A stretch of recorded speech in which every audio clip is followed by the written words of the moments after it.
السلام علیکم بچوں، آج ہم 5ویں جماعت کا ماحول کا مطالعہ حصہ دوم یہ مضمون پڑھیں گے۔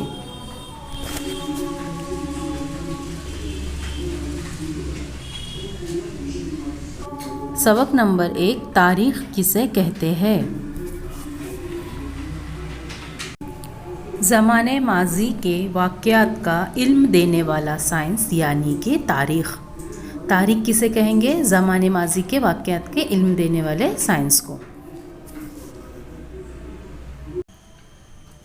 ہم اپنے معاملات میں سہولت کے لیے زمانے کی مختلف طریقوں سے تقسیم کرتے ہیں، مطلب ہمارے روزمرہ کے معاملات میں سہولت کے لیے، جیسے کہ ابھی، کچھ وقت پہلے، کچھ دیر بعد، یا آج، کل یعنی گزرا ہوا، کل آنے والا کل، یا اس سال، آئندہ سال، اس طرح کے الفاظ استعمال کرتے ہیں تاکہ ہمارے روزمرہ کے معاملات میں آسانی پیدا ہو اور ہمیں بات سمجھ میں آئندہ سال وغیرہ لفظوں کا استعمال کرتے ہیں، گویا غیر محسوس طریقے سے اپنے دل میں زمانے کا شمار کرتے ہیں۔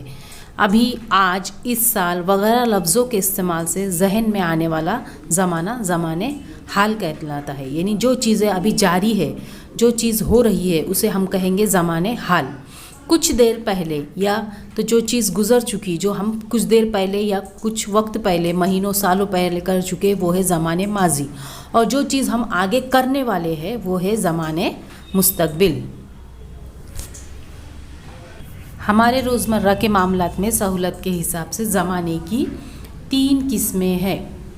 زمانے کی 3 قسمیں: زمانے حال، زمانے ماضی اور زمانے مستقبل۔ زمانے حال، زمانے ماضی، زمانے مستقبل، اس طرح سے زمانے کی 3 قسمیں بتائی گئی ہیں۔ گزرا ہوا زمانہ زمانے ماضی، ابھی جاری زمانہ یعنی زمانے حال، اور آنے والا زمانہ زمانے مستقبل۔ جیسے زمانے ماضی، میں کل بازار گئی تھی، یہ کیا ہوا؟ یہ چیز آپ کل کر چکے، یہ ہو گئی زمانے ماضی کی مثال۔ میں بازار میں ہوں، یہ ہے زمانے حال کی مثال، یعنی اس وقت آپ زمانے حال میں ہو، آپ بازار میں ہو۔ اور میں کل بازار جاؤں گی، یہ ہے زمانے مستقبل۔ پچھلی جماعت میں یعنی 4تھی جماعت میں ہم چھترپتی شیواجی مہاراج کے بارے میں پڑھ چکے ہیں۔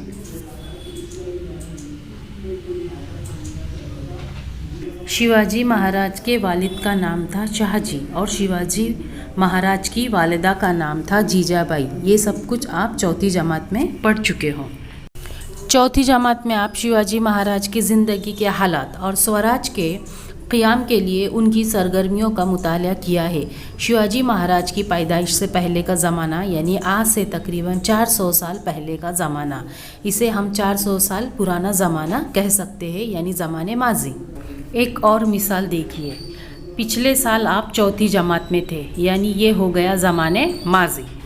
اس سال آپ 5ویں جماعت میں ہو، یہ ہے زمانے حال، اور اگلے سال آپ 6ٹھی جماعت میں جاؤں گے، یعنی یہ ہے زمانے مستقبل۔ ٹھیک ہے، اس مثال سے آپ سمجھ سکتے ہو زمانے جو گزر چکا ہے وہ زمانے ماضی، جو اب جاری ہے وہ ہے زمانے حال، اور جو گزر چکا وہ زمانے ماضی۔ تو تاریخ جو ہے وہ ماضی کے واقعات کا اندراج یا زمانے ماضی میں کئی واقعات ہو چکے ہوتے ہیں۔ مثلاً آج آپ کی عمر 10 سال ہے، اس کا مطلب یہ ہوا کہ آپ کی پیدائش کا واقعہ ماضی میں ہو چکا، یعنی آپ کیا ہے 10 سال پہلے پیدا ہوئے، تو جو 10 سال پہلے پیدا ہوئے وہ ہے زمانے ماضی۔ اسی طرح 10 سال بعد یعنی آنے والے 10 سال بعد وہ ہوا زمانے مستقبل، اور اس میں آپ کی عمر 20 سال ہوں گی۔ اپنی پیدائش سے لے کر آج تک یعنی گزرا ہوا زمانہ اس شخص کی زندگی کا زمانے ماضی ہوتا ہے، اور جو اب اس کی عمر ہے وہ ہے زمانے حال، اور آئندہ زمانے میں جو اس کی عمر ہوں گی وہ ہوں گی اس کے زمانے مستقبل۔ ٹھیک ہے، زمانے ماضی کے واقعات کا علم دینے والا سائنس یعنی تاریخ۔ اب آپ لوگ سمجھ چکے تاریخ کسے کہیں گے؟ جو زمانے ماضی یعنی جو گزرے ہوئے زمانے میں جو کچھ بھی واقعات ہو گزرے ہیں ان کا جو علم ہمیں معلوم ہوتا ہے اس سائنس کو تاریخ کہتے ہیں. اب جیسے شیواجی مہاراج کی مثال ہم نے دیکھی. شیواجی مہاراج کا زمانہ کون سا تھا؟ وہ گزر چکا زمانہ ہے. اسے ہم دوبارہ اب دہرا سکتے ہیں کیا؟ نہیں. وہ زمانے ماضی میں گزر چکا، اور اس کے شیواجی مہاراج کے بارے میں علم دینا، جو ہمیں علم حاصل ہوتا ہے وہ ہم اسے کیا کہیں گے؟ تاریخ کہیں گے. تاریخ کا سائنسی طریقہ. تیسری اور چوتھی جماعت میں مضمون ماحول کا مطالعہ کی کتابوں میں ہم الگ الگ سائنس سے متعارف ہو چکے ہیں. کسی بھی ثبوت کو عملاً تجربات کی کسوٹی پر بار بار پرکھا جا سکنا ان تمام سائنسوں کی خصوصیت ہے. ہر ثبوت کو مختلف کسوٹیوں پر پرکھنے کے بعد ان پر اعتماد کیا جا سکتا ہے یا نہیں، اسے طے کرنے کے طریقے کو سائنسی طریقہ کہتے ہیں. تو تاریخ کا سائنسی طریقہ کسے کہیں گے؟ یعنی جو کوئی بھی واقعات جو زمانے ماضی میں گزر چکے ہیں ان کا جب ہمیں کوئی ثبوت ملتا ہے تو اس ثبوت پر ڈائریکٹ یقین نہیں کرتے، بلکہ اسے بار بار اسے جانچا جا سکتا ہے. جیسے کہ آپ CID سیریل دیکھتے ہو. CID میں کیا ہوتا ہے؟ کوئی بھی ثبوت حاصل ہونے کے بعد فوراً اس پہ اعتماد نہیں کرتے، اور بار بار اس میں کیا بتایا جاتا تھا؟ اس کی بار بار جانچ ہوتی تھی اور اسی کے بعد اس ثبوت کو سچا مانا جاتا تھا. کسوٹی بار بار پرکھا جا سکنا ان تمام سائنسوں کی ہماری پیدائش کے بعد کی بہت سی باتیں ہمیں معلوم نہیں ہوتی. یعنی بچپن میں ہم کیسے تھے ہمیں معلوم نہیں ہوتا. ہمارے دادا دادی ماں باپ وغیرہ ہمیں اپنے بچپن کی بہت سی مزیدار باتیں سناتے ہیں. جیسے کہ گھر میں دادی کہیں گی کہ تم بہت شرارتی تھے، اور کوئی کہیں گا، گھر کا کوئی دوسرا بڑا کہیں گا کہ تم لوگوں کی مدد کیا کرتے تھے. یہ باتیں ان کی یادداشت میں ہوتی ہے اور ہمیں کچھ معلوم نہیں ہوتا. جب کسی ایک بات کو مختلف اشخاص اپنی یادداشت کی بنا پر سناتے ہیں تب ان کے بیان میں تھوڑا فرق ہو سکتا ہے. مطلب ہر کوئی الگ الگ بات کہتا ہے. ایسی حالت میں ہمارے سامنے یہ سوال پیدا ہوتا ہے کہ بالکل صحیح کیا ہے؟ یعنی کہ ہم شرارتی تھے یا ہم اچھے بھی تھے، ہم میں کوئی اچھی بات بھی تھی. یہ طے کرنے کے لیے کہی گئی باتوں کی باریک بینی سے چھان ماضی میں ہونے والے واقعات کو ٹھیک اسی طرح وجود میں لانے کا تجربہ کرنا ممکن نہیں ہے. یعنی جو ماضی میں گزر چکا ہم دوبارہ نہیں لا سکتے. جیسے کہ ہم نے دیکھے شیواجی مہاراج، ہم اسے دوبارہ اس طرح اس زمانے حال میں وجود میں نہیں لا سکتے کیونکہ یہ باتیں گزر چکی ہے، یہ اب تاریخ بن چکی ہے. اسی طرح سے آزادی، ہماری جو جنگ آزادی ہے، اسے بھی ہم دوبارہ واپس لا سکتے ہیں کیا؟ نہیں. یہ بھی کیا ہے؟ زمانے ماضی میں ہو چکا ہے اور یہ تاریخ ہے.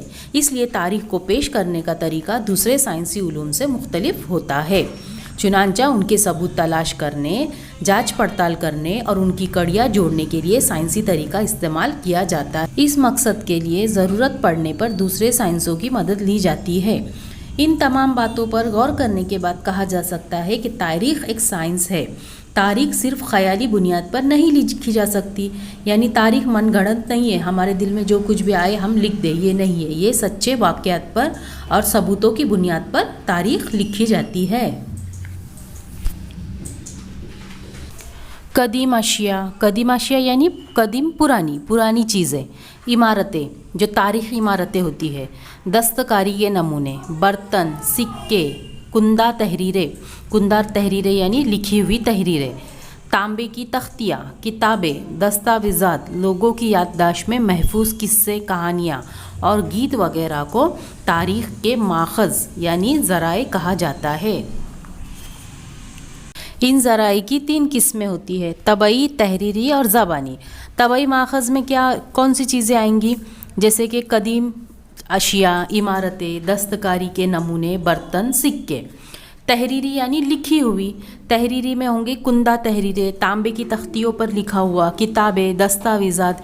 یہ ہے تحریری نمونے. اس کی وجہ سے ہمیں کیا ہوتا ہے کہ تاریخ کے بارے میں ثبوت ملتے ہیں. مطلب زمانے ماضی میں جو گزرا ہوا زمانہ ہے وہ اس میں کون سے واقعات ہو چکے ہیں، یہ سب کیا ہے؟ اس کے ثبوت ہے. تحریری، طبعی اور زبانی. زبانی ماخذ میں قصے، کہانیاں، گیت وغیرہ شامل ہوتے ہیں. اس طرح سے 3 قسمیں ہیں: طبعی، تحریری، زبانی. ان ذرائع سے ملنے والے ثبوتوں کی مدد سے یہ تلاش کیا جاتا ہے کہ ماضی میں ٹھیک کیا ہوا اور کیسے ہوا. ان ثبوتوں کا صحیح یا غلط ہونا بھی اچھی طرح سے جانچا پرکھا جاتا ہے. کسوٹی پر کھرے اترنے والے ثبوتوں کی بنیاد پر ماضی کے واقعات کو ترتیب وار جوڑ کر پیش کیا جاتا ہے. اسی کو ہم تاریخ کا سائنسی طریقہ کہتے ہیں۔ اچھا، تو آج ہم نے کیا سیکھا؟ زمانے ماضی کے واقعات کا علم دینے والا سائنس یعنی تاریخ، یعنی جو زمانہ پچھلے زمانے گزرے ہوئے زمانے میں جو چیزیں ہوئی ہے ان کے معلومات یعنی تاریخ۔ زمانے کی 3 قسمیں دیکھے ہم نے، زمانے حال، زمانے ماضی، زمانے مستقبل۔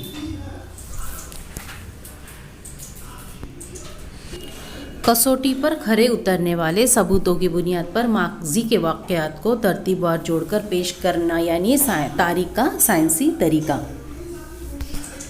اچھا، تو بچوں اس سبق کا اگلا حصہ ہم اگلی ویڈیو میں دیکھیں گے۔ خدا حافظ۔